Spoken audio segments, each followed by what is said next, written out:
नमस्कार viewers, I hope you guys are doing good viewers. आज हमारे साथ है my friend our expert mister Munish ji. पहले तो बहुत देर बाद वेलकम मुनीश जी। लेकिन ਅੱਜ ਜਿਹੜਾ ਸੈਸ਼ਨ ਹੋਏਗਾ ਨਾ, ਇਹ ਦੋਸਤੀ ਵਾਲਾ ਸੈਸ਼ਨ नहीं है। थोड़ा जा जो क्वेश्चंस भी होंगे कन्फ्रंट, इट्स लाइक मैं थोड़ा सा ना कटघरे में खड़ा हुआ हूँ बिकॉज जुलाई में जो E20 वाली चीज़ हुई है, तो अब देखिए मैंने उस पर लॉन्ग वीडियोस भी डाली हैं, शॉर्ट वीडियोस भी डाली हैं, और मैंने जो देखा कि गाड़ियों में दिक्कतें आ रही हैं या जिस तरीके से अथॉरिटीज़ ने E20 को इम्प्लीमेंट किया without giving us E0 and E10 options, जो लोग क्वेश्चन कर रहे हैं उनका क्वेश्चन बिल्कुल जेन्युइन है। क्योंकि हमारी पास्ट में जो 2 वीडियोस हमने डाली थी गाड़ी में बैठ के, उसमें मैं आपको क्वेश्चन नहीं पूछ रहा था, मैं कोई किसी की साइड नहीं ले रहा था, मैं आपको एज अ कस्टमर ही ये क्वेश्चन पूछ रहा था कि E20 को लेके आना क्या वाकई इट इज सो इम्पोर्टेंट कि इम्पोर्ट हो रहा है फ्यूल, आप 100% पेट्रोल दीजिए कस्टमर को। कस्टमर तो जो भी आप पेट्रोल के प्राइसेस रख रहे हो कस्टमर दे रहा है।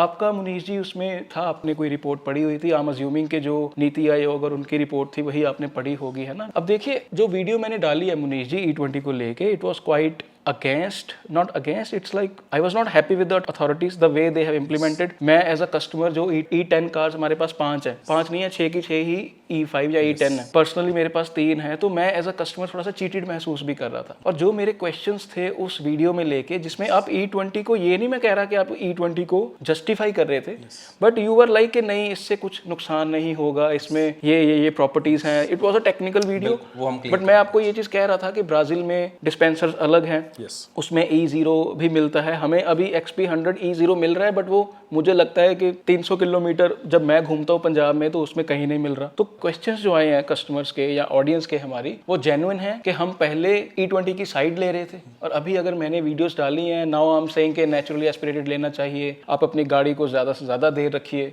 और इसमें दिक्कतें आ रही हैं क्योंकि हमारे पास डेटा है, वो तो डेटा है, ठीक है। तो मुनीश जी मैं ये जानना चाहता हूँ कि कहाँ पे आपसे कुछ अंडरस्टैंडिंग में या रिपोर्ट पढ़ने में चूक हुई है, और अभी ये जो हुआ है, ऑडियंस तो देखिए अपनी है, ऑडियंस तो समझ आएगी सब कुछ के हो क्या रहा है, but even then what is your take कि ये क्या हुआ है कि 2 साल पहले आप E20 की एक प्रॉपर्टीज हमें समझा रहे थे, और आज हम जहाँ पे बैठे हैं हम थोड़ा सा चीटेड महसूस कर रहे हैं। लोगों ने फ्यूल एफिशिएंसी की रिपोर्ट्स की हैं, लोग कह रहे हैं कि हमारे बाइक और कार्स में दिक्कत आ रही है। मुझे पर्सनली कुछ समझ में नहीं आ रहा। मैं आपको एक्सप्लेन करूंगा, और आपने देखा होगा काफ़ी व्यूअर्स मेरे को भी उन्होंने मैसेज किए थे कि E20 के ऊपर बोलिए।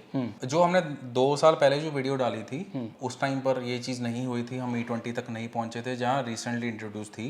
तो रोड मैप दिया गया था कि हम 2030 तक इम्प्लीमेंट इसको कर देंगे, जो कि जल्दी कर दिया।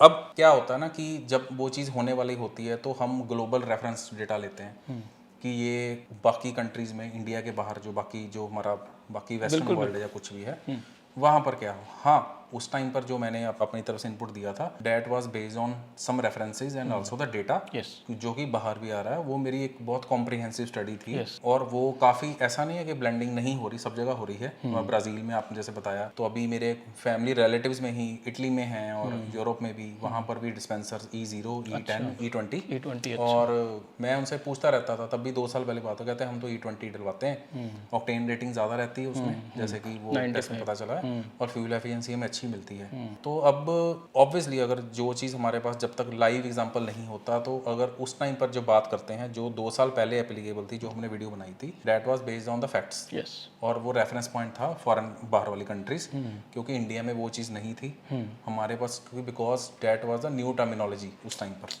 ठीक है। चलो right now we are in 2025, और लास्ट 2-3 मंथ से काफ़ी सारे मैं देख रहा हूँ, और मेरे पर्सनल एक्सपीरियंसेस भी हैं, और ऑब्वियसली वाया द कंसल्टेंसी मेरे क्लाइंट से बहुत बात होती है। तो E20 की वजह से obviously there is a significant, not marginal, मतलब मैं अगर आपको सीधा ब्लंटली बताऊँ, जो भी वीडियो देख रहा है वो रेप्लिकेट करके बता देगा कि there is a very significant drop in the fuel economy. तो it is not 5 to 6%, it is more than 20%, let's be very honest, okay. But बाहर ऐसा नहीं है। आई एम नॉट जस्टिफाइंग जो 2 साल पहले बोला था, बिकॉज वो जब वीडियो बनाने से पहले मैं 10 दिन, क्योंकि यहाँ पर मेरे पास रियल टाइम एक्सपीरियंस नहीं था, तो that was based on the interactions. जो लोग 10 साल से गाड़ियाँ वहाँ पे चला रहे हैं, फ्यूल डलवा रहे हैं, तो उनका यही कहना था कि यार हम E20 लेते हैं, आता है, E0 तो नहीं डलवाते, ऑक्टेन भी ज़्यादा मिलता है, प्राइस थोड़ी सी प्रीमियम पे करते हैं, बट अगर हम नॉर्मल फ्यूल डलवाते हैं तो उससे माइलेज हमें ज़्यादा मिलती है। ये मेरे को रियल टाइम इनपुट है, तो हम टेस्टिमनी भी इसकी डाल सकते हैं। तो कहते हैं कि दिस स्पेसिफिक गाड़ी इसमें 15-16 के माइलेज देती है, तो अगर हम E20 और इतना 100 ऑक्टेन डालते हैं, वहाँ पर उल्टा क्या है कि यहाँ पर जैसे नॉर्मल 100 ऑक्टेन में इथेनॉल नहीं है, वहाँ पर जो 100 ऑक्टेन है वहाँ पर इथेनॉल की वैल्यू 20% है। अच्छा, उसमें ओके, तो दे आर सेइंग कि we are getting a better mileage 15 से 20% ज़्यादा। तो ऑब्वियसली अब डेटा के हिसाब से ही आप एक एप्लीकेबल बात करते हैं जो कि हमने 2 साल पहले करी थी। Now the point is, let's come to the point straight away. हम ज़्यादा लेंथी नहीं रखेंगे, अब मुझे लगता है कि भी प्रैक्टिकल होकर हम रियल टाइम सिनेरियो प्रॉब्लम्स के ऊपर बात करते हैं। और आज के हिसाब से टेक क्या है वो ये है कि जो प्रॉब्लम्स रिपोर्ट हुई हैं, मेरे को बहुत डेटा है, मेरे पास 400 से 500 गाड़ियों का डेटा है। हाँ, 2 व्हीलर्स का भी है और टर्बोचार्ज इंजन का है, स्पेसिफिकली नेचुरल एस्पिरेटेड का भी है, जो गाड़ियाँ 10 साल पुरानी हैं उनका भी है, BS4 कंप्लाइंट। और मैं जो कंप्लायंस की बात कर रहा हूँ, इट इज़, क्योंकि ये तो सवाल ही नहीं है कि E20 कंप्लाइंट है या नहीं है, बिकॉज हमारे पास कोई ऑप्शन ही नहीं है। अगर कोई 20 साल पुरानी भी गाड़ी भी है, वो भी E20 फ्यूल झेल रही है। तो अगर मैं सरकास्टिक वे में बात करूं तो मुझे उनमें तो कोई इशूज़ दिखा नहीं, बट जो कंप्लाइंट गाड़ियां में हैं उनमें इतने इशूज़, फ्यूल इंजेक्टर का इशू, माइलेज ड्रॉप का इशू, और खासकर सबसे ज़्यादा माइलेज ड्रॉप का मुझे जो सुनने में आया है, जो कि मेरे लिए बहुत शॉकिंग है, turbocharge small displacement turbocharge engines, जिसमें से कि बोथ 1 लीटर और 1.2। अब 1.2 के रेफरेंस में जैसे फोक्सवैगन में पोलो थी, TSI 1.2 थी 4 सिलेंडर ना, SOSC। अब जो लोगों के पास वो 2014-15 से हैं, those who were getting more than 20 mileage on the highways, right now वो कहते हैं they are struggling to even go beyond 15 to 16।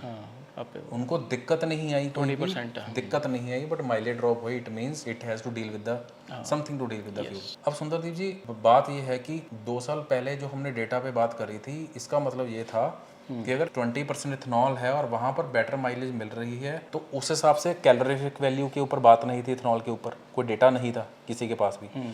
दूसरा, वहाँ का रिफाइनिंग प्रोसेस क्या है, फ्यूल की क्वालिटी क्या है, और इथेनॉल में अगर कैलोरीफिक वैल्यू कम है तो उसको हम मिटिगेट उन्होंने किया है रिफाइनिंग में वाई यूजिंग फ्यूल एडिटिव्स।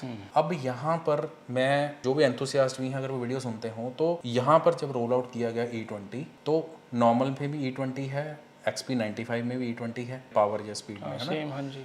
उसमें वो ऑक्टेन बढ़ाया गया, इथेनॉल बढ़ाया गया, 20% लेके जाया गया, बट साथ में कहीं पर भी उस टाइम पर बोला गया था, डिस्क्लेमर निकाला गया था, तो नीति आयोग का था, हमने उस वीडियो में बोला था मल्टी फंक्शन फ्यूल एडिटिव्स का यूज़ किया जाएगा मिटिगेट करने के लिए रिपोर्ट में। अब रिफाइनिंग में है, यूज़ में हो रहा है, रिफाइनिंग और इथेनॉल की मिक्सिंग ब्लेंडिंग कैसे हो रही है, प्रोसेस क्या है, क्योंकि मैं एक इनपुट आपको देना चाहता हूँ। इथेनॉल की ब्लेंडिंग हो रही है डिपो में। डिपो मतलब वो डिपो जैसे हमारा लुधियाना का डिपो पड़ता है जलंधर में। अच्छा, हाँ जी। लुधियाना, आप पंजाब से आगे निकल जाते हैं तो पानीपत डिपो पड़ता है, तो वहाँ से चंडीगढ़ वन सप्लाई जाती है। अब एक बड़ा शॉकिंग चीज़ है, अब हमारे ब्लेंडिंग वहाँ से हो रही है, पीछे से होके नहीं आ रही। नहीं, जो ब्लेंडिंग होती है वो डिपो से जो निकलता है, टैंकर्स निकलते हैं 20,000 किलोलीटर के, वहाँ पर ब्लेंडिंग होती है। वी आर इन पंजाब, तो अगर आप PAP कॉम्प्लेक्स जलंधर में वहाँ पे जाओगे, जो भी मेरी पंजाब की ऑडियंस है जो जलंधर या लुधियाना डिस्ट्रिक्ट में रहते हैं, उन्होंने देखा होगा कि बाहर राणा शुगर मिल्स के बड़े बड़े टैंकर्स खड़े हुए हैं, वहाँ पे येलो कलर के, उसमें इथेनॉल है, तो इट मींस डिपो से निकलकर फ्यूल वहीं पर। अब उसके ब्लेंडिंग का प्रोसेस क्या है, प्रोसेस फॉलो हो रहा है, उसकी कंपोजिशन पे नज़र है कि नहीं है, क्या वो E20 ही है। अब मैं E20 ही है क्वेश्चन इसलिए रेज कर रहा हूँ क्योंकि मेरे पास जितने रिपोर्टेड इश्यूज हैं टर्बोचार्ज इंजन को लेके, खासकर फ्यूल इंजेक्टर या फ्यूल पंप फेलियर के, वो नॉर्दर्न एरिया और पंजाब सर्कल में या चंडीगढ़ सर्कल में ही क्यों है। It means there is a difference between the process of blending, mixing and doping. Doping word interesting word है। इजी वे में थोड़ा सा मैं समझा दूं। Basically he is trying to say कि जो प्रोटोकॉल है उसको फॉलो नहीं किया जा रहा, और हमें पता ही नहीं है कि वो E20 वाकई में है कि ज्यादा चला गया, और जो वो टैंकर्स भी हैं वो साफ है कि नहीं है। तो देयर आर मल्टीपल थिंग्स। अब इथेनॉल की भी क्वालिटी कैसी है, वो एथेनॉल भी है कि नहीं, इथेनॉल है ना। अब ऑब्वियसली अगर किसी कंपनी को कॉन्ट्रैक्ट मिले हैं, कोई तो वॉचडॉग होगा। मैं वही बता रहा हूँ। अब आप ये देखिए, रिफाइनिंग के ऊपर वॉचडॉग है, सारा रिफाइन होके आता है फ्यूल, क्रूड आता है, उसका वॉचडॉग है सारा। जो प्योर पेट्रोल है उसका वॉचडॉग है पूरा रिफाइनिंग के ऊपर। सबसे पहली बात, ये बात मैं एक्सेप्ट करता हूँ, एग्री करता हूँ कि जो इसका ब्लेंडिंग को 20% पे लेके जाएगा, that was a knee jerk reaction of the government. बिल्कुल सही, नी जर्क रिएक्शन है कि 2030 वाली चीज को। अब इथेनॉल के ऊपर वॉचडॉग है, उसकी मैन्युफैक्चरिंग डिस्टिलेशन के ऊपर मुझे नहीं पता, कोई डेटा नहीं है। अगर आपकी एक रिफाइनिंग, आप इथेनॉल के प्रोड्यूसर हो, आपका एक शुगर मिल है, आपका एक प्लांट लगा हुआ है, उसकी क्वालिटी के ऊपर क्या चेक है, क्या no one knows. My point is कि जो 100% प्योर पेट्रोल पेट्रोल है that is a global standard, globally pan India standard. मतलब अगर 100% पेट्रोल होगा, जो क्वालिटी मुझे पंजाब में मिलेगी वही मुझे दिल्ली में मिलेगी, वही साउथ में मिलेगी, वही मिलेगी। अब सोर्स क्या है? क्रूड ऑयल और रिफाइनरी जामनगर, वहां से डिस्पेंस होता है डिपो में वाया रेलवे टैंकर्स या जो भी लाइंस होती हैं, वहां तक तो मामला ठीक है। जो मैंने रिसर्च करी है, दिक्कत क्या है, मुझे लगता है इसके ऊपर किसी ने बात नहीं करी। जो उसमें 20% कंपोजिशन है, मेरा सवाल है कि उसकी कंपोजिशन क्या सच में 20% है पैन इंडिया? और जितने भी आपने देखा होगा काफ़ी सारे इसके ऊपर टेस्ट वीडियोस काफ़ी यूट्यूबर्स ने डाले हैं, आपने देखा होगा state wise there is a difference, consistent नहीं है उसके ऊपर कंसिस्टेंट नंबर्स नहीं है। एक स्पेसिफिक स्टेट में इथेनॉल की वैल्यू 12% भी है, मतलब एक्लेम्ड से कम। हाँ बिल्कुल, am I right? Yes yes. और दूसरी स्टेट में वो 18% है, 19% है, 20% है। मेरा सवाल ये है, दोनों चीजें पॉसिबल हैं। अगर 20% बोल के उसमें 11% आ रहा है तो भी दिक्कत, इट मींस वो पूरा नहीं है। Obviously it can B both ways, या तो जितना बोला गया उतना नहीं है, वो भी हमारे पास कम होगा उतना सही है, क्योंकि हमें पेट्रोल ज्यादा मिल रहा है। टेक्निकली जितना कम है उतना सही है, वो तो that is a hypothetical. But you are trying to say कि protocol I am trying to say कि अगर E20 है, मेरे को इस बात का कॉन्फिडेंस नहीं है क्या वो E20 ही है, क्योंकि test result state wise different आ रहे हैं। आपने देखा है राइट? Yes yes. 11%, 14% की भी मेरे पास हम शेयर कर सकते हैं। इंडिविजुअल ऑटो कार ने भी किया है, रेफरेंस हम दे देंगे। काफी सारे इंडिविजुअली उन्होंने भी किया। सारे पंप्स ये कह ही रहे हैं कि subject to the availability of ethanol in the nearby. हाँ जी। नाउ अब इसमें 2-3 चीजें कॉन्ट्राडिक्टरी नहीं है, एक कॉम्प्लीमेंट और सप्लीमेंट करती हैं थ्योरी को। It is not obviously the theory, but obviously हमारा कंटेंट इसलिए करते हैं क्योंकि ये डिस्कशन नहीं मेरे ख्याल से कहीं अवेलेबल होगी। और मैं ये भी चाहता हूँ कि कुछ भी ऐसा ना हो कि हम अथॉरिटीज के अगेंस्ट। नहीं, ऐसा कुछ नहीं है, ऐसा कुछ नहीं है। We are talking as per the data. मैंने उस पर बात कर रहा हूँ जो ऑथेंटिक सोर्सेज के हिसाब से टेस्टिंग हुई है, जो मैंने देखा है। अगर किसी को डाउट है तो अगर आप खुद से रिसर्च करेगा तो जो मैं बोल रहा हूँ you will be getting it. मेरा सवाल ये नहीं है, आई am not questioning the government, क्योंकि फ्यूल के ऊपर हमारा कोई कंट्रोल नहीं है। अगर E20 मिल रहा है, मैं कुछ नहीं कर सकता, आप कुछ नहीं कर सकते, मैन्युफैक्चरर कुछ नहीं कर सकता, एक जो तेल डलवा रहा है उसको कुछ नहीं करता, उसको डालना ही पड़ेगा। To the best of my knowledge, to the best of my you can say कि मेरा जो थॉट प्रोसेस है या मेरा जो एक नज़रिया है देखने का, वो ये है कि मेरा पहला सवाल ये है कि स्टेट वाइज डिफरेंस क्यों है ब्लेंडिंग में, एथेनॉल के कंटेंट में। दूसरा सवाल, क्या ऐसा पॉसिबल है कि अगर कुछ स्टेट्स में 12% है, कुछ में 14% है, और क्या जिस स्टेट्स में ज़्यादा दिक्कत आ रही है क्या वो 20 है या 20 से भी ज़्यादा है? It can be even 25%। चलो नाउ एक डिस्क्लेमर मैं ये डालता हूँ, आई एम नॉट सेइंग कि it is 25%, but my point is कि इसके ऊपर रेगुलेशन क्यों नहीं है और क्लैरिटी क्यों नहीं है। काउंटर क्वेश्चन भी है इस पे, सॉरी मैंने इंटरप्ट किया आपको। Munish ji, it could be the reason कि नॉट ओनली एथेनॉल, बट जैसे हमने देखा, मैंने देखा कि पिछले 2-2.5 साल में पेट्रोल पंप्स पे रेनोवेशन चल रही थी, जंगाल लगे हुए वो टैंक्स निकल रहे हैं बाहर जो नीचे रहते हैं, और सबको मालूम है कि हर पेट्रोल पंप की एक रेपुटेशन होती है। किसी पेट्रोल पंप की ये रेपुटेशन है कि इसके जी मीटर ऐसे हैं कि तेल कम जाता है ना, इनका मीटर टेम्पर्ड है। कईयों की होती है कि ये मिलावट करते हैं, मुझे नहीं पता कि किस चीज़ के साथ मिलावट। अब अगर 100% पेट्रोल के साथ जो वो पहले मिलावट करते थे जिस चीज़ के साथ, अभी पहले से ही एक एथेनॉल चीज़ आ गई है 20%। 20% एक अच्छी मात्रा होती है, 200 ml पर लीटर। उसमें जो वो पहले मिलावट करते थे, अब ये जो नई 3 चीज़ों की कंपोजिशन बनेगी तो उससे हो सकता है दिक्कत है, क्योंकि जितनी भी दिक्कतें आई हैं गाड़ियों में, brand is saying कि it is not E20 but adulterated and not clean fuel. The fuel quality is bad. मैं बताता हूँ इसके ऊपर ना, मैं इनपुट देना चाहता हूँ। देखो, फ्यूल एडल्ट्रेशन की प्रॉब्लम तो पहले भी थी जब इथेनॉल 0 पे था, है ना। मैं पिछले 20 साल से गाड़ी चला रहा हूँ, और चलो नाम तो नहीं ले सकते, बट ये रिमोट एरियाज में जो पेट्रोल पंप होते हैं वहाँ पे माल प्रैक्टिस होती थी किसी टाइम पे। कैरोसिन ऐसी चीज़ होती थी जो कि एडल्ट्रेशन पेट्रोल के साथ भी हो जाती थी, डीजल के साथ भी हो जाती थी, क्योंकि कैरोसिन जो है वो इस हिसाब से रहता है कि जब फ्यूल रिफाइन होता है तो डीजल को जब और रिफाइन कर देता है पेट्रोल, उसके बीच में आता है कैरोसिन। सो कैरोसिन और उनकी वो दोनों में आप ब्लेंड कर सकते हैं। मतलब मेरे पास किसी टाइम पे ऑल्टो थी 2008, एक बार मैंने किसी पेट्रोल पंप पे वो डलवाया, मिसिंग कर रही थी और एग्जॉस्ट पे ऐसी गंदी स्मेल आ रही थी कि कुछ और ही जल रहा है उसमें। तो फ्यूल टैंक ख़त्म करा और वो गड़ा, तो जब फ्यूल टैंक खुलवाया तो उसने बताया कहता है मिट्टी का तेल मिक्स है, तो लोकल लेवल पर चलता था। रही बात आपने कहा डेब्री की पेट्रोल पंप में, बट मैं इनपुट देता हूँ कि जो टैंकर्स हैं, डेब्रीज, मैं बताता एडल्ट्रेशन, सो मेनी हूँ, पॉइंट्स। बताता हूँ। जैसे जो प्रोमिनेंट बड़े बड़े पंप्स हैं, वैसे जो हाईवेज पर रहते हैं उनमें तो आज के हिसाब से तो डेंसिटी और वो सब चीज़ें खुली हुई हैं। मैं 2025 के हिसाब से बात कर रहा हूँ ना, तो अडल्ट्रेशन ऑफ पेट्रोल पंप पर अर्बन एरिया में या टायर 1 या टायर 2 सिटीज़ में तो मुझे लगता है पॉसिबल नहीं है, क्योंकि जो टैंकर्स भी उनमें भी फिल्टर्स होते हैं नीचे जो पंप निकालता है। क्योंकि मेरे रिलेटिव्स का फ्यूल पंप वो है, डिस्पेंसर है, स्टेशन है उनका, तो बताते हैं कि फिल्टर रहता है वहाँ पे, कि तो वो गॉन आर दोज डेज कि इतने बड़े लेवल की डेब्री अब ऊपर तक आ जाती है, क्योंकि बीच में फिल्टर रहता है, वो बड़े बड़े इंस्टॉल कर रखे होते हैं, जिसको कि वो महीने डेढ़ इतना साफ रहता है। हाँ वो साफ रहता है। मतलब अभी वैसे भी आपने देखा होगा कि अब कंपनी ऑपरेट, मतलब रिमोटली मॉनिटर्ड पंप्स हैं अब सारे। अच्छा, और डेली डेंसिटी भी चेक होती है, वो भी होती है। अच्छा, चेक ज़्यादा है मतलब पहले से। हाँ, मतलब पहले, now we are in better position, but again anything is possible. But मैं ये क्यों कह रहा हूँ, क्योंकि मेरे पास ऐसे भी केसेस हैं जो कि बड़े प्रोमिनेंट फ्यूल पंप से तेल डलवाया, मैं नाम नहीं लूंगा, नेशनल हाईवे पर हैं, मतलब इंडियन ऑयल के टॉप 5 मोस्ट सेलिंग मतलब है, कॉम्प्लेक्स में बने हुए हैं, मतलब जो कि सोच ही नहीं सकते। और रेवेन्यू बेस पर भी, सेल्स के बेस पर भी, मतलब लोगों ने कसमें खा ली कि यार हमने यहाँ के अलावा तो फ्यूल डलवाया ही नहीं कहीं भी, फिर भी दिक्कत आ गई। तो फिर हम किसी कंक्लूजन पर तो नहीं पहुँच सकते ना। मेरा अब चलो हम बात खिंच गई, पॉइंट पर आता हूँ कि मैंने रेफरेंस दिया आपको इटली का, मैं आपको वहाँ का भी रिसेंटली 10 दिन पहले की पिक भेजूंगा। वो कह रहे हैं कि हम E20 दिलवाते हैं, टर्बोचार्ज इंजन है, माइलेज भी ज़्यादा मिलती है, 100 ऑक्टेन लेते हैं। यहाँ पर हो रहा है उल्टा, E20 देके बोला जा रहा है, फ्यूल एफिशिएंसी कम। फ्यूल एफिशिएंसी जो वो 15 की 18 बता रहे हैं, यहाँ पर क्या हुआ 18-20 देने वाले 15 से नीचे आ गए।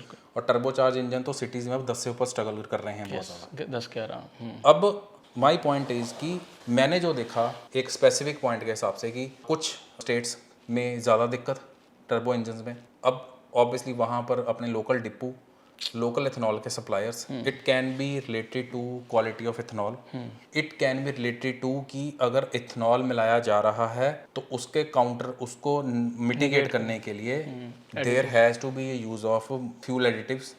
अब फ्यूल एडिटिव्स के ऊपर चाहे मैं साफ रेफरेंस देता हूँ, XP95, स्पीड और power, we have Indian Oil, HP and BP as a major player. 95 होते हैं। There is no information, there is nothing कि they have use certain fuel additives. 7-8 रुपये महंगा किस चीज़ का ले रहे हैं वो? महंगा, मतलब वो सिर्फ ऑक्टेन ज़्यादा बोलकर बेचा जा रहा है कि रेगुलर इज 91। नहीं, अभी तो 95 हो गया लेकिन। उसके ऊपर मैं आता हूँ, रेगुलर इज 91, हम XP अगर 95 डलवाते हैं तो वो थिंक कि इट इज 95 ऑक्टेन। अब जो आप कह रहे हो कि रेगुलर 95 हो गया, that is based on the test result, क्योंकि इथेनॉल जब मिलाते हैं तो ऑक्टेन रेटिंग अपने आप बढ़ जाती है। 20% पूरा होना 20% अगर है तो ऑक्टेन रेटिंग, जो हमारे सबसे बड़े ऑटोमोबाइल मैगजीन है हमारी इंडिया की, है ना, तो उन्होंने टेस्ट रिजल्ट करवाया है, तो एंड बहुत सारे प्रोमिनेंट यूट्यूबर्स ने बताया है, बोला है लैब टेस्ट के हिसाब से इट इज़ की इवन नॉर्मल फ्यूल, क्योंकि 20% इथेनॉल आया, ethanol raise the octane rating, तो इथेनॉल नॉर्मल फ्यूल का भी 95 है। तो मेरा सवाल ये है कि अगर नॉर्मल का भी 95 है, then why we are paying 7 to 8 rupees premium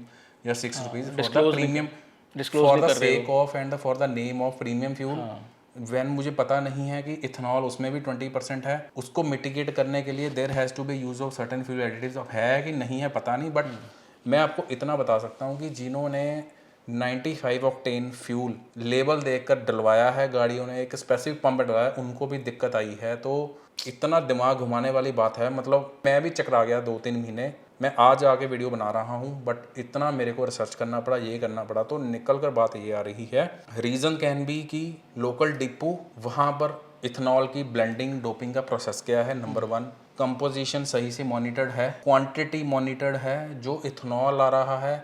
मैं कोई केमिस्ट्री स्टूडेंट या टीचर नहीं हूँ, तो आई डोंट नो कि इथेनॉल की कंपोजिशन में रिलेटेड टू क्वालिटी क्या है, तो उसकी क्वालिटी के ऊपर चेकसम क्या है, उसके ऊपर रूल्स एंड रेगुलेशंस क्या है, उसकी मॉनिटरिंग या वो अथॉरिटी क्या है उसको करने की।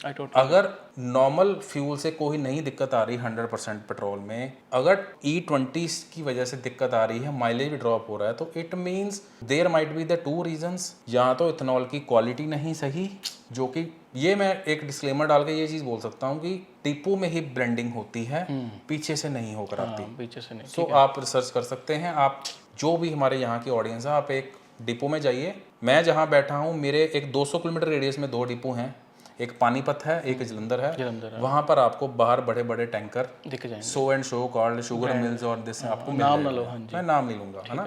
सो माय पॉइंट इज कि वहीं पर होती है अब उसकी क्वालिटी नंबर 1, उसकी मॉनिटरिंग या कोई लेजिस्लेटिव थिंग जो कि उसकी कंपोजिशन को मेजर करती है, मॉनिटर करती है, कितनी स्ट्रिक्टनेस है। क्योंकि जो मुझे देखने में आया है कि पहली बात की स्टेट वाइज डिफरेंस क्यों है, अगर कम है तो ज़्यादा भी हो सकती है, अगर वो 20 बता के 12 आ रही है तो वो 20 बता के 25 भी हो सकती है। अब जैसे 25, 27, 28 गई, अब अगर उसमें इथेनॉल की क्वालिटी भी खराब या उसमें कुछ सर्टन सेट ऑफ उसके, ऑब्वियसली देखो ये रिकमेंडेशन है पेट्रोलियम मिनिस्ट्री की, बाहर भी है कि अगर इथेनॉल यूज करना है आपको तो there has to be addition of certain fuel additives, अच्छा, there has to be addition of friction modifiers, there has to be a use of certain compounds like synthetic ester based molecules which aids lubricity, जो separation नहीं होने देता moisture की और petrol की। तो with science there is a solution to everything, right. मैं एक रेफरेंस देता हूँ, आज से 10 साल पहले टर्बोचार्ज डीजल इंजन में इंजेक्टर की बहुत इशू थी। आप फ्यूल एडिटिव डालते थे, इंजेक्टर्स कुछ नहीं कहते थे, सही रहते थे, उसको स्टेबलाइज हो जाता था। अगर स्टॉक फ्यूल में अगर ये दिक्कतें हैं, इट मीन्स आइदर कंपोजिशन की दिक्कत। आई am not only blaming the ethanol, जो कि हमें नहीं करना चाहिए क्योंकि बाहर हो रही है ये चीज़, कोई दिक्कत नहीं है। अगर इंडिया में है, number 1 it was a knee jerk reaction, I don't think required. Phase wise होता, ग्रेजुअली होता, साल ब साल अप्रोच होती, धीरे धीरे बढ़ाया जाता, और E10 अवेलेबल भी होता साथ में। E10 भी अवेलेबल होता। उसके ऊपर हम बाद में आएंगे, सोल्यूशन के ऊपर भी आएंगे। अगर प्रॉब्लम है तो हम सोल्यूशन का भी एक इनपुट दे सकते हैं। So there are 2-3 possibility, ethanol की परसेंटेज, इथेनॉल की क्वालिटी और सर्टेन फ्रिक्शन। मैं आपको बता देता हूँ, there has to be use of certain molecules like ester molecule एक सिंथेटिक इंजन ऑयल्स में आता है। तो अगर वो हम डालते हैं तो लुब्रिसिटी मिल जाती है। तो जो ड्राइनेस का इफेक्ट है, क्योंकि हाई प्रेशर पे टर्बोचार्ज इंजन काम करते हैं, तो जो ड्राई चलते हैं जिसकी वजह से वो कटते हैं, ब्रीजन होता है, उसको बड़े प्यार से, मैं आपको रियलिटी बता रहा हूँ, बड़े प्यार से हम मिटिगेट कर सकते हैं उसको।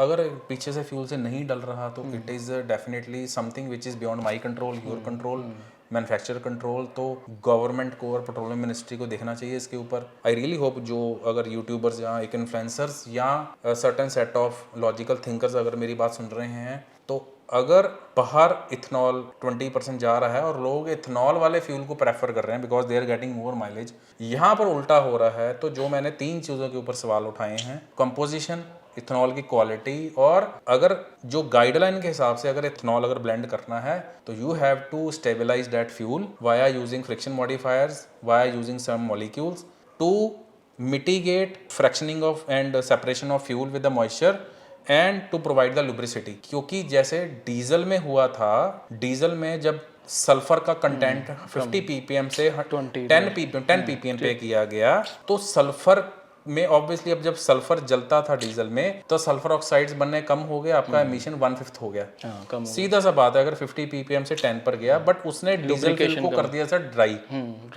आपने जैसे सल्फर उड़ाया, अब उसमें क्या हुआ, वो भी नीजर रिएक्शन था, आपने बिना सोचे समझे वो गिरा दिया। हुआ क्या, जितने भी 1.5, 1.6, 1.4 अक्रॉस द मैन्युफैक्चरर्स दिक्कत आने लगी। फिर उनको एडिटिव डिस्क्लेमर डाल के, मैं इस चीज़ को मोहर लगा रहा हूँ, मैं मैन्युफैक्चरर का नाम ले सकता हूँ जिन्होंने रिकमेंड करना शुरू कर दिया था। शेवरले की गाड़ियों के स्टीयरिंग के नीचे 2012-13 लॉट में लिखा हुआ था you have to use the premium fuels.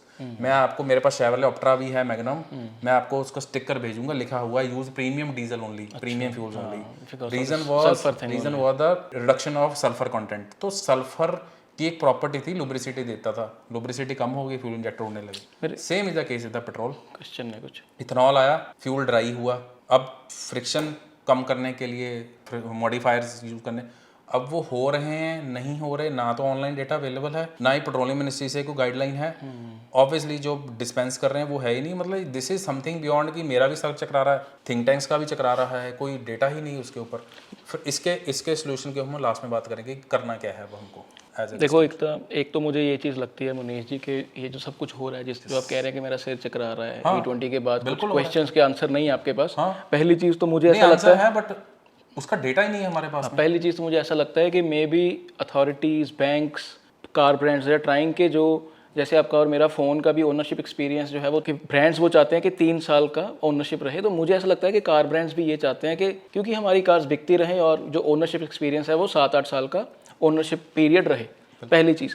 दूसरी चीज़ आपने बोला कि फॉरेन में फ्यूल एफिशिएंसी जो है वो बड़ी E20 के साथ, मे बी बिकॉज हमें इधर जो हैं 80% के ऊपर कार्स या ओवरऑल 2 व्हीलर्स भी वो 80% के ऊपर E10 कंप्लायंट है, कुछ कंपेटिबल है, कुछ कंप्लायंट है, बट E20 जो कंप्लायंस है वो 2023 के बाद आई है। ये कहते तो हैं कि सारी कार्स उसके बाद कंप्लायंट हैं, बट मैंने देखा है कि लग्जरी कार्स E10 लॉन्च हुई हैं उसके बीच, तो इट्स नॉट लाइक कि सभी कार्स E20। तो may be the case is जो आप फ्यूल एफिशिएंसी वाला कह रहे हो कि उसका ये भी कारण हो सकता है कि ये कार्स क्योंकि कंप्लायंट ही नहीं है, वो इंजन E20 के लिए बने ही नहीं, तो वो अच्छे से वो नहीं हो रही उस तरीके से फ्यूल एफिशिएंसी। आपको मैं शॉर्ट डेटा देता हूँ, बहुत सारे इस चीज को मानेंगे वो चीज। मैं ना शायद वीडियो भी बना दें इसके ऊपर। E20 कंप्लायंट गाड़ियों में भी इंजेक्टर फेलियर, माइलेज ड्रॉप और फ्यूल पंप फेलियर आ रहा है। अच्छा।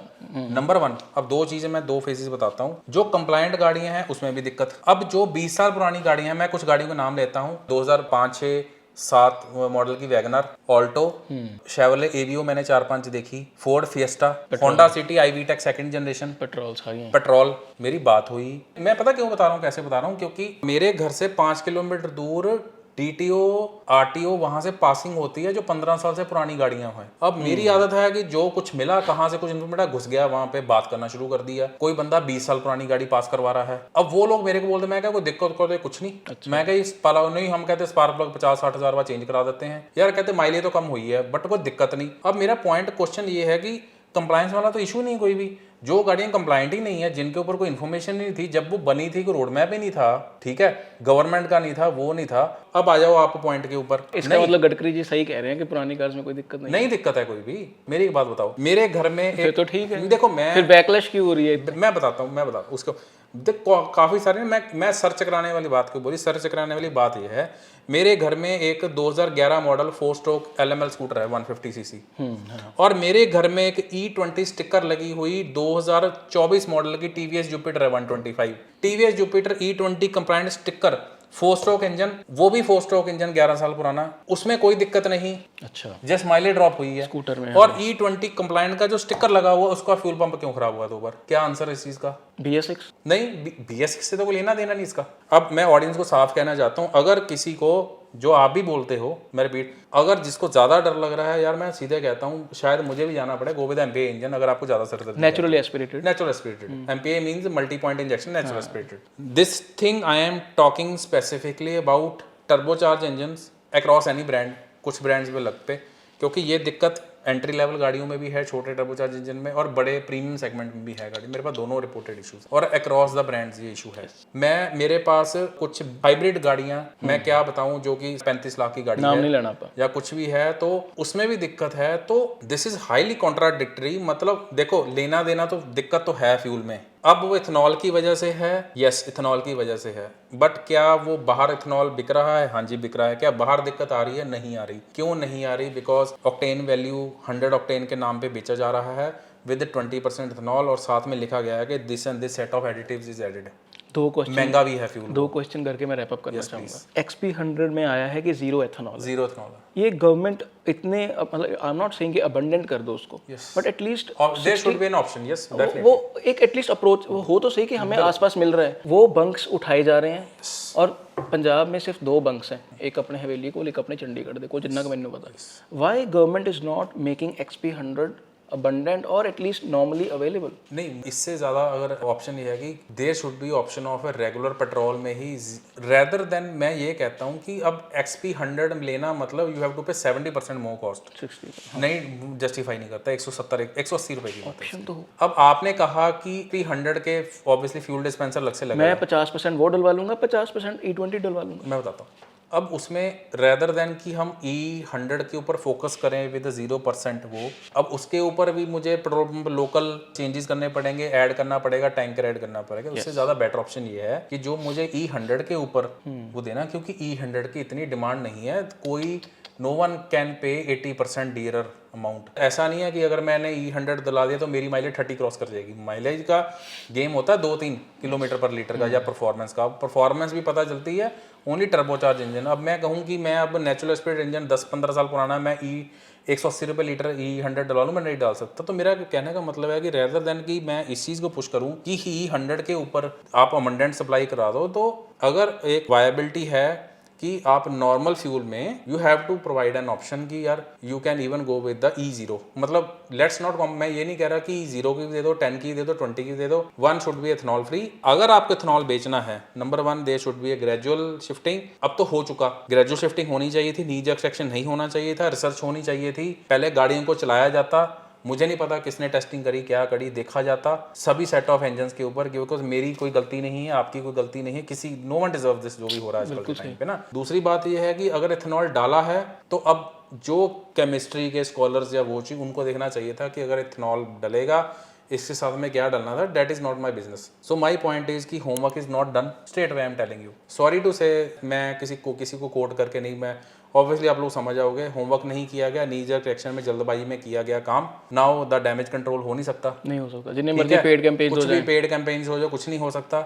जो सच्चाई है मैं साफ बोलता हूँ कैमरे पे, सेफ चलना है। अब इसका मतलब ये नहीं कि टर्बोचार्ज इंजन नहीं लेना, बिकॉज शायद मैं चाह के भी नहीं ले सकता। अब हमारा एक एंथुसियाज्म है, एक 250 Nm 300 Nm टॉर्क से नीचे नहीं चला सकते ना। ये बात भी सही। डीजल्स का तो वैसे गला दबा दिया, सही बात। ईवीज की लिमिटेशन हमें पता है। अब पेट्रोल में भी अगर मैं अगला टॉपिक डीजल पे ही है। अगला मैं अपने हिसाब से अगर उठाऊंगा तो 2000 सीसी मुझे नेचुरल इंजन चाहिए, फिर कम से कम वही मेरे को पावर 150 bhp या निकाल के देगा। लास्ट क्वेश्चन पूछा मैं, एक मुझे लगता है 5 मिनट हमें थोड़ा सोल्यूशन के ऊपर भी बात करनी चाहिए। पहले मैं क्वेश्चन पूछूं। मुनीश जी, एक मेरी टर्बो कार Yes. E10 है, अगर E10 मिलता रहता, अवेलेबल रहता, तो मैं एक नंबर मान के चल रहा हूँ कि वो 2 लाख किलोमीटर चलती, अगर मैं उसको आराम से मेंटेन करता। टर्बो चार्ज इंजन है, उसकी प्रॉपर में सर्विस करवाता। अब वो E10 नहीं मिल रहा उसको, वो E10 कंप्लाइंट है, E20 कंप्लाइंट नहीं है। अब वो 2 लाख किलोमीटर की जगह पे अगर मैं उसको अच्छे से मेंटेन करूंगा, सर्विस फिर भी टाइम से करवाऊंगा, तो अब वो 2 लाख की जगह पे कितने चलेगी? 2 लाख एक नंबर है, मैं ये नहीं कहना चाह रहा कि वो 2 लाख ही चलती।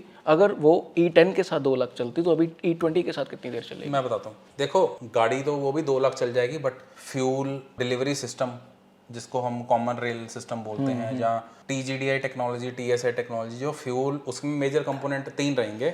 Number 1 fuel pump, number 2 fuel injector, third is a catalytic converter. अच्छा, कैटालिटिक कन्वर्टर्स में भी दिक्कत आ रही है। अच्छा, हाँ, 10 से। अब जो अभी प्रॉब्लम दिक्कतें आ रही हैं, this is like history is repeating itself. अब आप कहोगे कैसे? डीजल वाली सेम चीज 12-13 साल पहले, अब मैं चलो इंजन में नाम दे देता हूँ। There was 1.4 i20 CRDI U1, U2 से पहले वाला। It was Ford fiesta 1.4 TDCI, जिसके और वेंटो 1.6 जिस रैपिड के इंजेक्टर सेम होते थे कॉन्टिनेंटल के। अच्छा, अब जिनके पास है वो रेप्लिकेट कर लेना।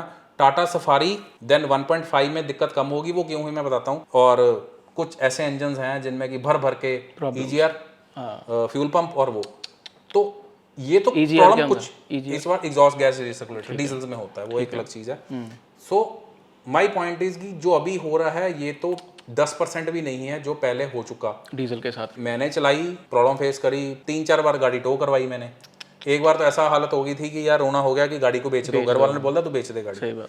बट बात वही है कि दिमाग के घोड़े दिलवाए और I look for the solution. और बात वही आती है कि वही गाड़ी एक अनअवेयर बायर ने लैक ऑफ इन्फॉर्मेशन में वो 40-50 हज़ार में कबाड़ में गाड़ी कट गई, बेच दी। और मैंने वो गाड़ी जिसके हमने 3 साल पहले वीडियो बनाई थी, वो 4 लाख चली हुई। उस पॉइंट के बाद में कभी ना इंजेक्टर खुले, उस गाड़ी का कभी EGR नहीं चेंज हुआ। मैं 3 साल बाद ही बोल रहा हूँ, आज वो मैं गाड़ी बेच चुका हूँ, मेरे नेबर ने ली है। इस टाइम उसकी ओडो रेटिंग है 4,22,000 किलोमीटर। स्टॉक EGR, वो आइकॉनिक वेंटो की बात हो रही है। स्टॉक EGR उस टाइम पर 3.5 चली थी, बट अब मेरे नेबर ने ले ली। स्टॉक EGR, स्टॉक टर्बो 2015 के बाद में जब से मैंने मिटिगेट करने के लिए डाला, फ्यूल एडिटिव यूज करने के लिए, तो it has gone till eternity. ठीक है, वो 15 साल पूरे करेगी, उसमें कोई दिक्कत नहीं आई। ठीक है। और जिनको दिक्कत आती थी, जैसे जैसे उनको मैं सोल्यूशन बताता गया, obviously I am not endorsing यार फ्यूल एडिटिव 100 कंपनीज आती हैं, आई am not talking about specific brand. तो मेरा कहना मतलब ये है कि अगर माइलेज का इशू है और वो है, तो आप जो नेक्स्ट क्वेश्चन मैं ये चाहता हूँ कि अब क्वेश्चन भी आपको मैं ही बता दूं, अब हम क्या कर। जब आप सोल्यूशन की बात करते हो ना, मुझे मालूम है अभी भी गाड़ी में भी हमने चलते हुए बात की है कि एडिटिव्स की बात की है आपने, fuel additive. My question is why don't brands themselves recommend this thing कि आप ये वाला एडिटिव डालो? They recommended, at one time, yes they recommended at one time. मैं अब बिल्कुल आपको इन्फॉर्मेशन देता हूँ। जब ये फ्यूल इंजेक्टर्स की आई प्रॉब्लम, और ये भी बताइए कि वारंटी तो नहीं वाइड हो जाएगी कुछ उल्टा सीधा नहीं ऐसा डालने नहीं, से? मैं बताता हूँ। जब ये इंजेक्टर्स की दिक्कत आई थी, क्योंकि अब पास्ट की बात करना ना 12-13 साल, उसकी रेफरेंस आज है, हमें जरूरत है उसकी, मुझे देनी पड़ेगी। सही बात है, सही बात। जब उस टाइम प्रॉब्लम थी डीजल में, अब डीजल में दिक्कत नहीं है, अब आ गई प्रॉब्लम पेट्रोल में। ठीक है, गला घुट गया। तो जब डीजल में आई तो जो मास मार्केट मैन्युफैक्चरर्स थे उनमें से एक दो को छोड़ के तो चुप रहे, बाकी शेवरले ने तो स्टिकर लगा के क्रूज और कैप्टिवा ऑप्ट्रा मैग्नम में लिखा साफ साफ, यूज प्रीमियम फ्यूल ओनली। घर पे घड़ी है मेरी वो जैसे टर्बो कार्स कहती हैं 95 ऑक्टेन होना चाहिए। यस, मतलब 95 ऑक्टेन ऐसा नहीं, वो 91 पे नहीं चलती थी, but it is something like, हाँ, कि दे रन बेस्ट ऑन, क्योंकि उनको कंबशन टाइम कम है तो ऑक्टेन ज्यादा चाहिए। Now my point is, Audi India, Audi India, हाँ जी, उसी टाइम पर फोक्सवैगन स्कोडा ग्रुप में 2 लीटर सीआर सीरीज इंजन आती थी, और ऑडी A3 A4 में Q3 Q5 में भी आता था सेम इंजन। जब आप सर्विस करवाने जाते थे या वैसे भी था, तो एक जो आपका सर्विस का बिल करता था, एक फ्यूल टैंक देखकर, क्वांटिटी देखकर डाल दिया जाता था, और साथ में दे दिया जाता कि आप 2-3 हज़ार किलोमीटर इसमें डालो। हुआ क्या उससे? जो फ्यूल एडिट डालते थे उनको दिक्कत नहीं आती थी। अच्छा, मैंने 10 साल पहले ये क्वेश्चन किया था फोक्सवैगन स्कोडा को, यार सेम इंजन ऑडी में वो के फ्यूल एडिटिव क्यों डालते हैं, आपकी जो लाइन लगी हुई है इतनी दिक्कत की, आप क्यों नहीं डलवा रहे? यूरोप में रिकमेंडेड है, यहाँ पे फोक्सवैगन खुद उसको स्टैंपिंग करके और थर्ड पार्टी से बनवा के वो बोल रहा है, आप क्यों नहीं डाल रहे इस चीज को लेके ना? बिल्कुल, आपने क्वेश्चन किया इस चीज। अब as a owner, as a little bit of, उस टाइम पर as was a little bit enthusiast, मैंने अपनी to the best of knowledge मैंने उसका सोल्यूशन निकाल लिया मार्केट से। मैंने रिसर्च करी, मैंने देखा यार ऑडी तो सर्विस, उसके बीच में पार्ट है ऑडी का, स्टैंपिंग लगी है फोक्सवैगन ग्रुप की, इंपोर्टेड फ्रॉम जर्मनी, तो यहाँ पर क्यों नहीं वो चीज? बाकी ब्रांड वो सेम इंजन जो इनके जो इकोनॉमिकल ब्रांड्स हैं छोटे वाले, स्कोडा, फोक्सवैगन, उसमें क्यों नहीं देते? अब जो फोक्सवैगन के 1.6 में इंजेक्टर है कॉन्टिनेंटल, वही इंजेक्टर फोर्ड के 1.4 TDSI में, आपकी इकोस्पोर्ट में, आपकी फिएस्टा में, और फिगो में सेम इंजेक्टर्स कॉन्टिनेंटल के, आप उसके निकाल के उसमें लगा दो। अच्छा, जो पोलो 1.2 के इंजेक्टर थे डेल्फी के, GTTSI के, I am talking about diesel, oh sorry 1.3, I am talking about diesels. तो जो वेंटो में 1.6 इंजेक्टर थे वही फोर्ड में थे। अच्छा, इंटरेस्टिंग, मैं आपको बताता हूँ, जो i20 का 1.4 CRD इंजन था डेल्फी का, वही सेम इंजेक्टर पोलो के 1.2 में थे, जो उसके 1.4 में थे CRD में। तो ऑब्वियसली दिक्कत तो दोनों में होनी चाहिए थी, दोनों में थी, ठीक है, कॉमन चीज हो आपको जितने भी डीजल सर्विस वाले वो वर्कशॉप मिलेंगी, वहां पर अगर पोलो भी खड़ी होती थी, वहां पे सेम इंजेक्टर्स i20 के भी होते थे। जो बंदा पोलो के इंजेक्टर का काम करवाने जाता था, उसको i20 के रिफर्बिश इंजेक्टर डाल दिए जाते थे, सेम था, दिक्कत थी। बट ये था कि डॉक्टर वही कि जो दवाई ना बताए आपको, उसको इम्यून कर दे। तो मैंने अपने सर्कल में खुद में, मैंने 10 साल से, मुझे नहीं पता जरूरत है नहीं, आज भी मेरी गाड़ी नीचे खड़ी है, उसमें जो डीजल होगा स्मेल बता देगी, उसमें भर भर के फ्यूल एडिटिव डला हुआ, उसमें कोई दिक्कत नहीं। माइलेज नॉर्मल फ्यूल डलवा लो, मेरे को टैंक रेंज मिलती है 9-9.5 हज़ार की, फ्यूल एडिटिव डालता हूं तो वही 1100 शो करती है, क्योंकि कंप्रेशन का फर्क है। अब ECM उसको रीड कर रहा है। डीजल में और पेट्रोल में कौन सा डलवाते हैं, मैं बताता हूँ। अब जैसे काफी सारे, मैं ब्रांड्स को बताना नहीं चाहता, बता देंगे फिर भी, चलिए, महंगा सस्ता दोनों, मतलब महंगा सस्ता मैं बताता हूँ। जैसे इंडियन ऑयल के पंप में एड ऑन डी मिलता है, जैसे पेट्रोल के लिए एड ऑन डी मिलता है, दिया हुआ आपने मुझे भी, गवर्नमेंट का ही है, made by total France import होता है, वो जस्ट पैकेजिंग और मार्केटिंग होती है। हाँ, ठीक है। बट बात वह है कि हमें अगर प्रीमियम की बात करूं, वो तो सस्ता है, 2 रुपए, हाँ 2 रुपए पर लीटर वो एक्स्ट्रा कॉस्ट करता है, एक अच्छा सोल्यूशन है। अगर आपको प्रीमियम में जाना है, यू कैन यूज मोटूल का, you can use Liqui Moly, you can use Mannol के बारे में, मतलब इतने अच्छे प्रोडक्ट निकाल दे, MANN। मतलब मोटूल वाला मैं जाके बोलूँ कि मुझे पेट्रोल डलवाने के लिए एडिटिव्स चाहिए, वो बोलूँ, ऐसा बोलना होता है? नहीं, वो ऑनलाइन ही मिलते हैं, ऑनलाइन मिलते हैं। हाँ, मोटूल का भी ऑनलाइन मिलेगा, मैनॉल का भी ऑनलाइन मिलता है, ट्रिपल शॉट भी अच्छा है, प्रो ऑक्टेन अच्छा है। टर्बो के लिए नेचुरली एस्पिरेटेड के सेम चलते हैं दोनों, पेट्रोल के लिए? हाँ, सेम चलते हैं, सेम चलते हैं। तो अगर जितने भी क्यूरीज हैं, और वैसे तो चलो इंडिविजुअली मैं आपको बता रहा हूँ कि अगर इथेनॉल को लेकर जिसको ज़्यादा कंसर्न है, या E20 को लेके, अगर आपको सरदर्दी नहीं चाहिए, बट ये है कि अगर गवर्नमेंट कुछ नहीं कर रही, मैन्युफैक्चरर कुछ नहीं कर रहा, OMCs कुछ नहीं कर रही, तो अपन एंड से मेरी तरफ से यही है कि फ्यूल को, मैं आपको पॉइंट बताता हूँ, फ्यूल एडिटिव क्या करता है। चलो ऑक्टेन वैल्यू तो बढ़ती ही है, अब जैसे एक वो है प्रो ऑक्टेन, तो आप रेगुलर फ्यूल को 100 या 99 ऑक्टेन बना सकते हो एट जस्ट 10 रुपीज़ पर लीटर कॉस्ट। तो आप, एक तो ऑक्टेन की वैल्यू बढ़ गई, ऑक्टेन की वैल्यू बढ़ी तो कंबशन एफिशिएंसी, और ऑब्वियसली फिर ECU भी उस हिसाब से कैलिब्रेट करेगा खुद को, और फ्यूल डिलीवरी कम जाएगी। फिर फ्रिक्शन मॉडिफायर्स, फिर मेनॉल में भी, ट्रिपल शॉट में भी, और लिक्विड मॉली में जो मॉलिक्यूल है डेट इज ए मॉलिजन, मॉलिब्डेनम। दो प्रोमिनेंट नाम हैं फ्रिक्शन मॉडिफायर्स के, वन इज ए मॉलिब्डेनम जो लिक्विड मॉली का पेटेंटेड चलो मॉलिब्डेनम तो पेटेंटेड नहीं है बट वो यूज करते हैं। मेनॉल भी, मेनॉल और मोटोल, देन ट्रिपल शॉट, और वो ये ester. So it adds the lubricity. तो जो इथेनॉल की वजह से पेट्रोल ड्राई हो गया, जो कि 12 साल पहले डीजल हुआ था सल्फर के कम होने में, और इसमें इथेनॉल के बढ़ने से, तो you can counter balance it. और अगर मेरे पास अभी कोई टर्बोचार्ज गाड़ी नहीं है, तो अगर मेरे पास होती तो मैं क्या करता, मुझे पता है कि रेगुलर फ्यूल लूंगा और दूसरा फ्यूल लूंगा, 7 रुपये का डिफरेंस है, मैं रेगुलर पेट्रोल डालूंगा क्योंकि वो भी 95 ऑक्टेन है, उसमें जो 7-8 रुपया पर लीटर जो कॉस्ट एक्स्ट्रा पड़ रही है, और अगर मैं एक स्टैंडर्ड टैंक फुल टैंक के लिए जाता हूँ 40 लीटर डाला, जो 300 रुपये में एक्स्ट्रा पे कर रहा हूँ प्रीमियम फ्यूल के ऊपर for the almost same octane fuel reading, better है कि मैं 300-400 रुपया एक गुड एडिटिव के ऊपर लगाऊं, जिससे मुझे उसमें ऑक्टेन वैल्यू भी बढ़ जाएगी, जिसमें मुझे उसमें फ्रिक्शन मॉडिफायर भी मिलेगा, फ्यूल स्टेबलाइजर भी मिलेगा, और there are several benefits tried and tested. I am the lone testimony for the diesels. I am using it since 2013 and this is the high time to raise the voice against the petrol, जबकि मेरे पास एक भी घर में petrol गाड़ी नहीं है। But जैसे मैंने जुपिटर 125 की, जो कि एक नॉर्मल मेरा सिटी के लिए 2 व्हीलर है, तो 4000 किलोमीटर में वो 8 बार गई है। आप चाहते हो मैं आपको डेटा प्रोवाइड करा सकता हूँ। मेरा फ्रेंड घर पे लेके आया, मेरे मामा जी ने एक्टिवा उठाई तो 10 दिन बाद टो करके लेके गए, खराब हो गई। It has to deal with the fuel quality. तो my point is what is the solution. अब मैंने उसमें फ्यूल एडिटिव डालना शुरू करा, ईस्टर बेस्ड, और वो इंजन भी रिफाइंड हो गया, माइलेज भी बढ़ गई, और मिसिंग की जो दिक्कत थी that has gone. Warranty, it has nothing. देखो अब 2 चीज़ें हैं इसमें, एक ब्रांड जो रिकमेंड करता है, लाइक फोक्सवैगन ग्रुप में आपको एडिटिव जो दिया जाता है, मैं अब अच्छा बुरा आप खुद समझो, मैं उसको बुरा नहीं बोलूँगा, 800-900 रुपये का वो डालते हैं, तो इट इज़ नॉट लाइक कि इट इज़ वाइडिंग वारंटी, जबकि मैन्युफैक्चर खुद रिकमेंड कर रहा है उसको, ऑडी भी खुद रिकमेंड कर रहा है। तो ऑब्वियसली अगर दिक्कत जब तक नहीं आएगी तो सर्विस सेंटर्स में रश कैसे पड़ेगा और गाड़ियाँ कैसे आएंगी वापस। तो वारंटी के ऊपर मैं आपको अगर स्ट्रांगली ये बोलूँ आप डालो ना डालो बात की बात है, बट मैं साफ कहता हूँ कि यार बताने की भी जरूरत नहीं है मैन्युफैक्चर को,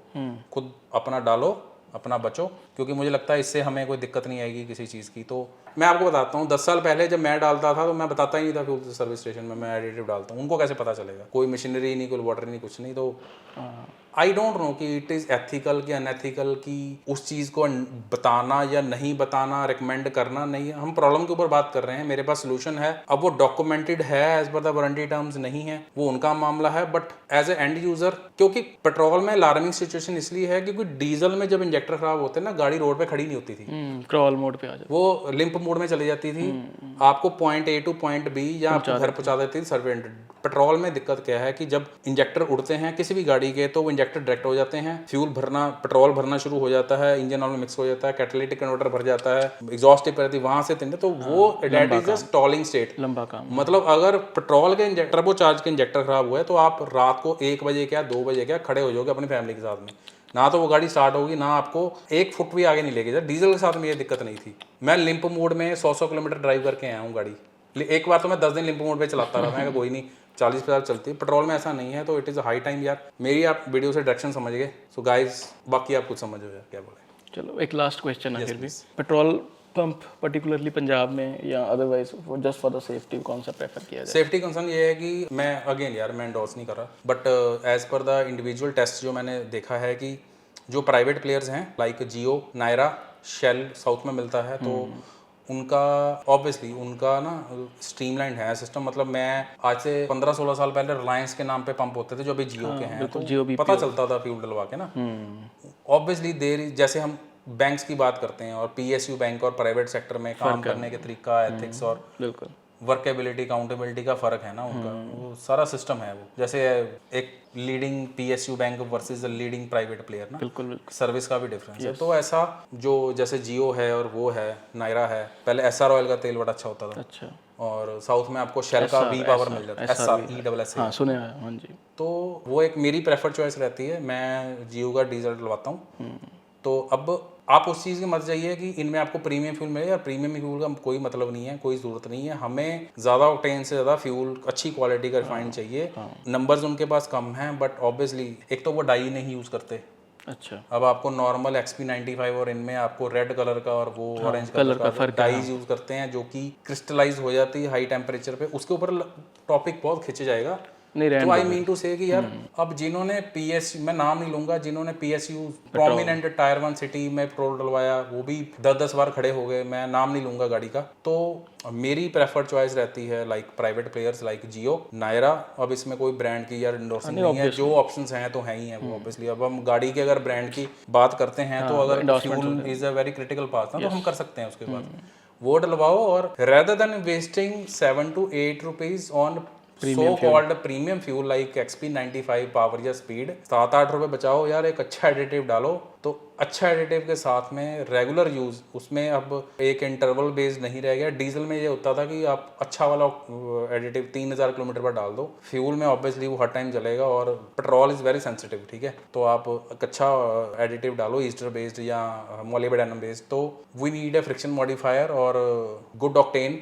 ऑक्टेन का तो चलो जैसे कि बोला है कि वो ऑलरेडी बढ़ चुकी है, तो you need a specific set of. और अगर मेरे ऊपर ना मैन्युफैक्चरर के एंड से कंट्रोल, ना OMC ऑयल मार्केटिंग कंपनी का कंट्रोल, मैंने पैसा खर्च करके गाड़ी ली, गाड़ी मुझे परेशान कर रही है, मुझे चाहिए भी टर्बोचार्ज, मेरे हाथ में सिर्फ एक ही चीज है उसको मिटिगेट करने के लिए, दैट इज कि अगर इंजन ऑयल की क्वालिटी नहीं अच्छी, आप इंजन ऑयल अच्छा ले लो। फ्यूल की नई क्वालिटी जो मैन्युफैक्चरर या रिफाइनरी या OMC काम नहीं कर पा रही, thankfully there are certain brands who are working on it, जिनके पास सोल्यूशन है। और अगर ये सोल्यूशन है, it means that is for specific set of purpose. और वो क्लेम करते हैं to stabilize ethanol based fuel, to provide the lubricity, to prevent corrosion, to prevent separation of hydrogen and oxygen molecules from the petrol, and oxidation नहीं होने देता, corrosion नहीं होने देता, करोजन इनहिबिटर्स नाम होते हैं। तो guys it's a high time to use a very premium and good quality. Cost बढ़ेगी बट यार I think it is worth spending 200 to 300 rupees every fuel tank,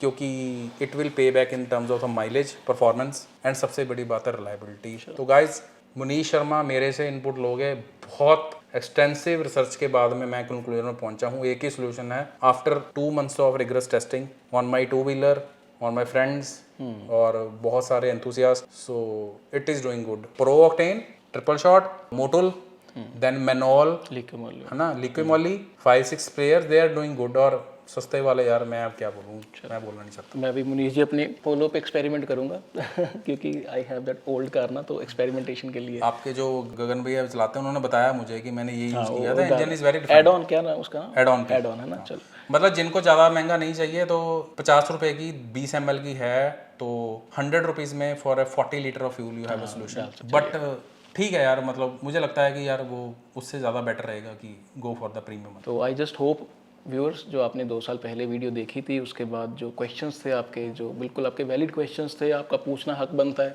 क्योंकि बहुत सारी चीज़ें तब भी कही गई थी। आज at least Munish ji has acknowledged कि yes there is a problem, और वो क्या प्रॉब्लम है वो सारी डिस्कशन हुई है। बाकी कंसल्टेशन के लिए you can contact Munish ji from wallclub.com, and for PDIs also in Punjab, Chandigarh, right, Delhi, you can contact Munish ji, he will be there directly to inspect your car। Munish ji कल तुसी मेरी कार भी करनी है और आई थिंक व्यूअर्स को अब तक पता चल गया होगा कौन सी गाड़ी है वो, क्योंकि ये वीडियो पर पहले बना रहे हैं ना। And thanks for your support viewers. Next topics भी जो हैं हम कवर कर रहे हैं about PDI and DPF issues, उसको भी आप ज़रूर देखिएगा। Keep supporting, keep loving, thank you so much.